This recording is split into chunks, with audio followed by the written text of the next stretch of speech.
Hello students. कल हमने chapter number 3 normal distribution के दो सम किए थे और बताया था कि ऐसे टाइप के सम होते हैं जिसमें डिसाइड करना था म्यू सिग्मा दिया है और कोई रेंज दिया है जिसका प्रोबेबिलिटी फाइंड करना है और कभी कभी उसके रिलेटेड हमको आगे भी सम करना पड़ता है एन से मल्टीप्लाई करके number of percent number of units what ever rate में भी फाइंड करना पड़ता है।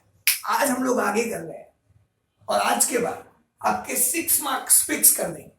तो पहला है मार्च 19 का। ये मार्च 19 में क्वेश्चन क्या है वो समझते हैं। 1000 पर्सन्स हाइट इज एनालाइज। 1000 लोगों का हाइट चेक किया गया जो नॉर्मली डिस्ट्रीब्यूटेड है, ऐसा पता चला। अब हाइट नॉर्मली डिस्ट्रीब्यूटेड है का मतलब क्या, x is equal to height और 1000 पर्सन का चेकिंग हुआ यानी n इज इक्वल टू 1000। यहां तक तो हो गया क्लियर। अब दूसरा क्या दिया है, mean of the height is 165 and variance यानी सिग्मा स्क्वायर 100। अब सिग्मा स्क्वायर दिया है, मुझे अगर उसका रूट करेंगे तो सिग्मा मिलेगा, तो सिग्मा इज इक्वल टू 10 हो जाएगा। फाइंड लिखा क्या है, find third decile and 60th percentile. अब थर्ड डिसाइल का मतलब है D3 और 60th परसेंटाइल का मतलब है P60 फाइंड करना है। डिसाइल यानी 10 पार्ट करता है, एक पार्ट 10% और परसेंटाइल यानी 100 पार्ट्स होते हैं, एक पार्ट यानी 1%। तो यहाँ पे D3 है मतलब 30% बताया गया है और यहाँ पे P60 है यानी 60% बताया गया है। ये मुझे ढूंढना है। अब सिंपल है, आपके पास म्यू है, सिग्मा स्क्वायर है, सिग्मा मिल जाएगा जो सिग्मा होता है 10 और 1000 यानी n इज इक्वल टू 1000 भी पता चल गया। हाइट नॉर्मली डिस्ट्रीब्यूशन है यानी x is equal to height find करना है यानी हाइट x है। अब सम करते हैं। D3 के लिए पहले मैंने डायग्राम ड्रॉ कर लिया। अब देखो ये डायग्राम में यहां से शुरू करेंगे, आपको पता है ये मिडल में है यानी 50% लेफ्ट साइड 50% राइट साइड। लेकिन जब ये डिसाइल परसेंटाइल क्वार्टाइल दिया हो तो हम लोग यहां से शुरू करेंगे लेफ्ट साइड से। तो 30% तक जाना हो तो सर 50 से पहले 30 आ जाता है, तो मैंने यहाँ पे लाइन ड्रॉ किया, D3 लिख दिया। D3 में 30%। अभी D3 तो ढूंढना है, वो मेरे पास नहीं है, लेकिन इतना पता है यहां से लेके यहां तक का जो एरिया है वो 30% है यानी 0.3 है। अब मैं जो सम कर सकता हूं उसमें तो मुझे 0 से एरिया चाहिए, तो 0 से कितना होगा सर, टोटल 50% है उसमें से 30% निकाल दो तो 0.2 20% होता है। अब ये 0.2 को Z टेबल में रिवर्स देखेंगे, रिवर्स टेबल चेकिंग करेंगे। तो जब रिवर्स चेक करेंगे Z टेबल में तो मुझे Z मिलेगा और वो Z का यूज करके D3 फाइंड करेंगे। तो जब आप 0.2 देखोगे Z टेबल में रिवर्स तो आपको मिलेगा 0.1985 जो है 0.52 Z के सामने और दूसरा है 0.2019। ये दोनों के बीच में 0.2 यानी 2000 आता है। अब मुझे करना है एवरेज, ये दोनों का एवरेज है, ये दोनों का एवरेज है, ये Z का एवरेज है और ये वैल्यू जो है एरिया उसका एवरेज है। अब बात करें आगे, तो ये जो 2000 है वो 2000 किसके नियर है। अगर ये दोनों का डिफरेंस देखेंगे तो 0.0015, अगर ये और ये डिफरेंस देखेंगे तो 0.0019 और एवरेज और 2000 का डिफरेंस देखेंगे तो 0.0002। सर ये तीनों में से ये 2000 इसके नियर है और इसलिए इसका जो सामने आंसर है Z एवरेज वो है मेरा Z 0.525। तो इसका मतलब ये हुआ Z इज इक्वल टू 525 है 0.525। अब लेफ्ट साइड है इसलिए माइनस में आंसर आएगा, ये माइनस Z का वैल्यू आया, Z माइनस में है, Z माइनस में, माइनस Z नहीं Z माइनस में है। तो Z is equal to x minus mu upon sigma होता है, लेकिन यहाँ पे मुझे D3 फाइंड करना है तो D3 minus mu upon sigma Z is equal to minus 0.525 is equal to D3 as it is minus 165 that is given. 165 और इसका हो जाएगा 10 क्योंकि रूट करेंगे डिवाइड बाय म्यू सिग्मा 10। अब सॉल्व करो, ये 10 ऊपर मल्टीप्लाई करो तो -5.25 आएगा, -165 सामने जाएगा तो प्लस हो जाएगा, तो +165 -5.25 आंसर आएगा 159.75 जो मेरा D3 है। काम खत्म, 2 मार्क्स आपके। दूसरा बोला है P60, तो फिर से डायग्राम ड्रॉ किया। सर 50% यहां तक होता है, 60 तक जाना है तो 10% और, तो P60 मिला। तो ये जो बाकी का एरिया है वो 10% है, 0.1।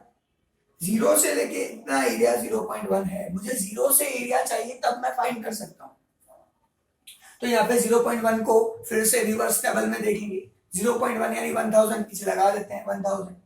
अब वो किसके बीच में है? 0.0987, 0.1026, ये दोनों के बीच में जिसका z का वैल्यू ये है, इनका एवरेज निकाल दिया। अब फिर से कंपैरिजन होगा। सर 1000 को इससे कंपेयर करेंगे तो 0.0013 आएगा, अगर 1000 को इससे कंपेयर करेंगे तो 0.0026 आएगा, 1000 को इससे कंपेयर करेंगे तो 0.00065 आएगा। अब स्टूडेंट्स गलती क्या करते हैं? सर यहाँ पे 13 है, यहाँ पे 26 है, यहाँ पे 65 है, तो ये 13 से नियर है, ये हो गया आपका बड़ा गलती। यहाँ पे पॉइंट के पीछे 5 नंबर्स हैं, यहाँ पे पॉइंट के पीछे 4 नंबर है, तो आपको ये जो ग्रीन कलर से लिख रहा है ना 0, वो मैंने लगा दिया 5 करने के लिए। सेम पे यहाँ पे भी 0 लगा दिया 5 करने के लिए।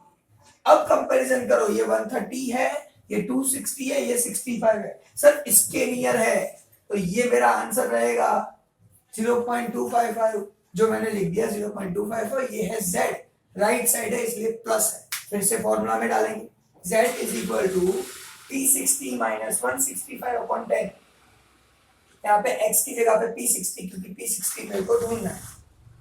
10 सामने मल्टीप्लाई करेंगे तो 0.255 इंटू 10, आंसर आएगा 2.55। 165 प्लस हो जाएगा 167.55, तो P60 मिल गया। ये दोनों मिल गए तो 2 मार्क्स, 4 मार्क्स आपके। तो ये पूरा सम 4 मार्क्स में आता है। अब ये कल से थोड़ा डिफरेंट है, बाकी कैलकुलेशन तो वही है। आगे बात करते हैं मार्च 19 में। अब ये 2 मार्कर क्वेश्चन है, ये जो था वो 4 मार्क्स वाला था। अब ये क्या है?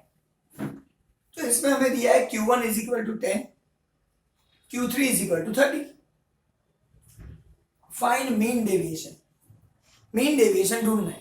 अब एक और बात बता देता हूं स्टूडेंट्स कि ये चैप्टर की जो प्रॉपर्टीज है, प्रॉपर्टीज ऑफ नॉर्मल डिस्ट्रीब्यूशन, वो आपको बहुत अच्छी तरीके से तैयार करना पड़ेगा। पेज नंबर 109 पे सब प्रॉपर्टीज अवेलेबल है। वो प्रॉपर्टी में से मीन डेविएशन का फॉर्मूला देखना है। तो sir mean deviation is equal to 4/5 sigma है, ये मीन डेविएशन का फॉर्मूला है। लेकिन मुझे अवेलेबल है Q1 एंड Q3, तो Q1 और Q3 के लिए एक और फॉर्मूला है जिसको बोलते हैं क्वार्टाइल डेविएशन, जो 11th स्टैंडर्ड में भी था। Quartile deviation is Q3 minus Q1/2, और प्रॉपर्टीज में दिया है 2/3 सिग्मा। ये दोनों फॉर्मूला क्वार्टाइल डेविएशन की है। अब यहाँ पे तो मैं सम ये ले रहा हूं, तो ये दोनों का यूज करेंगे। Q3 minus Q1/2 is equal to 2/3 sigma, क्योंकि ये जो है वो दोनों क्वार्टाइल डेविएशन का फॉर्मूला है। अब Q3 30, Q1 10, 30 minus 10/2, 2/3 sigma, answer आएगा 10। ये 3 ऊपर जाएगा, 2 नीचे आएगा, sigma is equal to 15 answer मिला। तो सिग्मा मिल गया सर जी। अब सिग्मा मिला तो यहाँ पे सिग्मा का वैल्यू डाल दो। Mean deviation is equal to 4/5 sigma, 4/5 into 15, answer is 12। Mean deviation is equal to 12, 2 marks आपके। सिंपल क्वेश्चन है। प्रॉपर्टी आ गया, ये आ गया। अब प्रॉपर्टी नहीं भी आता है तो ये तो आ गया, सिंपल। आगे बात करते हैं मार्च 18 में दूसरा क्वेश्चन है जिसमें ये डेंसिटी फंक्शन दिया है। Most important thing, density function of normal variable x। ये density function of normal variable x है।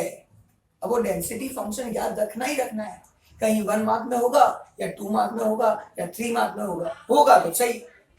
अब डेंसिटी फंक्शन से क्या मिलता है, एक बात फिक्स है, mu and sigma. Mu sigma ढूंढ लो, यानी पैरामीटर्स ढूंढ लो। पैरामीटर ढूंढने के बाद तो सब आसान है। तो ये डेंसिटी फंक्शन दिया ही इसलिए होता है जैसे आप पैरामीटर फाइंड कर पाओ। कभी कभी बोलते हैं right density function, mu sigma दे देते हैं तो वो डेंसिटी फंक्शन में म्यू सिग्मा का वैल्यू डाल दो। अब डेंसिटी फंक्शन है क्या, यहाँ पे आपको दिया हुआ है और बोलते हैं Q3 फाइंड करो, सिंपल। तो देखो f ऑफ x, ये ओरिजिनल डेंसिटी फंक्शन आंसर बता रहा हूं। f of x is equal to 1 upon sigma under root 2 pi into e raise to minus 1 upon 2 x minus mu upon sigma whole square. ये है density function. याद रखने का trick मेरे पास नहीं है।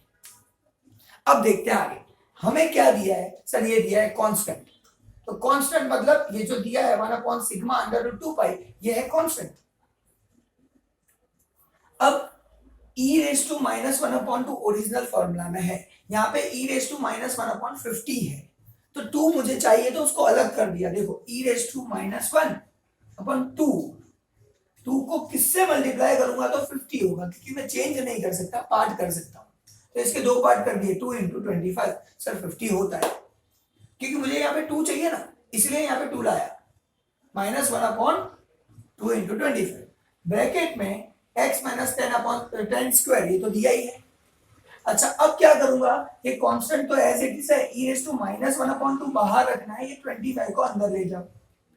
तो जब स्क्वायर है तो इसको रूट करके अंदर ले जाना है, इसका रूट करो 5, अंदर ले गए 5, तो x minus 10 upon 5 whole square. अब मुझे पता चला इसको इसके साथ कंपेयर करेंगे ओरिजिनल के साथ, तो ये x as it is minus 1 upon 2 as it is minus mu तो माइनस 10 सिग्मा 5, तो ये मिला मुझे mu is equal to 10 sigma is equal to 5।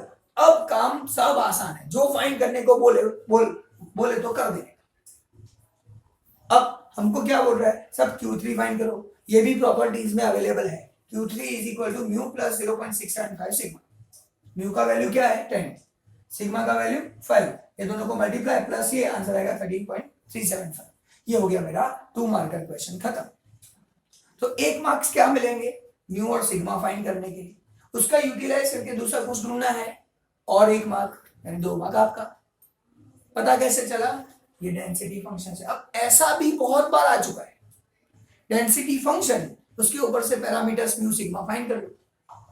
फिर ये थोड़ा रिपीटेशन करते हैं, जो यहां करवाया वही। इसमें आप लोगों को म्यू सिग्मा दिया था सेंटेंसेस में, फिर बोला है D3 P60 फाइंड कर लो, यहां पे भी वही है, लेकिन डायरेक्ट दे दिया है म्यू एंड सिग्मा स्क्वायर। इसको रूट करेंगे तो 30 आंसर आ जाएगा, तो sigma 30 mu 400। Find fourth decile, क्या बोला है फोर्थ डिसाइल यानी D4, 90th परसेंटाइल P90। अब डिसाइल यानी 10% 10 20 30 40, D4 यानी 40%। तो एक डायग्राम बना लिया, D4 कर दिया यानी 40%, इससे कम रहेगा क्योंकि 50% से कम होना चाहिए, तो D4 40%। अच्छा ये कितना पार्ट होगा सर 10%, 50% में से 40% निकाल दो तो 10% रहा ना, तो 10% है मेरा 0.1। अब 0.1 के लिए z तो ढूंढ चुके हैं, ये रहा, यहाँ पे हमने कैलकुलेशन किया ना, ये 0.1 था, उसके लिए कैलकुलेशन हो चुका है 0.255, तो यहाँ पे भी 1 ही तो है, 0.255 रहेगा लेकिन माइनस में रहेगा क्योंकि लेफ्ट साइड। अब z मिल गया, z1 is equal to D4 minus mu upon sigma, क्योंकि यहाँ पे D4 चाहिए, ये माइनस 400, ये रहा सिग्मा 30, ये 30 मल्टीप्लाई करो 400 प्लस करो, आंसर आएगा D4 इज इक्वल टू 392.35। इसी का रिपीटेशन अब मार्च 18 मार्च 19 दोनों में पूछा गया है। बड़ी एक बात यह है 4 मार्क्स में जब पूछते हैं ना तो 2 ऑप्शन में आते, उसमें से एक तो आएगा ही आएगा ये लेक्चर्स करने के बाद, सिंपल। चलो और एक बात P90, ये टोटल बना दिया 90। अब 50% से ज्यादा 90 होता है, यहां से जाएंगे तो P90 यहां लिख दिया। अब 50% निकाल दो तो बचा 0.4000 यानी 40%। अब 40% को अगर आप ऐसे चेक करोगे जैसे यहाँ पे मैंने चेक किया तो आपका आंसर आएगा 1.28, तो इस साइड है तो प्लस है, फिर से set to 1.28 P90 minus 400 upon 30 को मल्टीप्लाई करो 400 प्लस करो, आंसर आएगा ये 2 मार्क्स आपके, 2 + 2 4 मार्क्स, सम खत्म। ये 4 मार्क वाले 2 सम थे, ये 2 मार्क वाला सम है, ये भी 2 मार्क्स वाला है। दोनों में कॉमन क्या है, यहाँ पे डेंसिटी फंक्शन दिया है, पैरामीटर फाइंड करो। यहाँ पे कुछ वैल्यूज दी है, हमको प्रॉपर्टी का यूज करके सम करना है। और आज के लिए लास्ट सम मार्च 19 में पूछा था, जुलाई 18 में भी सेम सम था। उसमें पेट्रोल के बारे में बात की है। Sale of petrol is normally distributed on petrol pump. एक पेट्रोल पंप है जहां पे पेट्रोल बिकता है, वो नॉर्मली डिस्ट्रीब्यूटेड है। फिर बताया है mu 33,000, sigma 3000। Find sale of petrol is less than 30,000 litre. 30,000 litre से कम हो उसका प्रोबेबिलिटी फाइंड करो।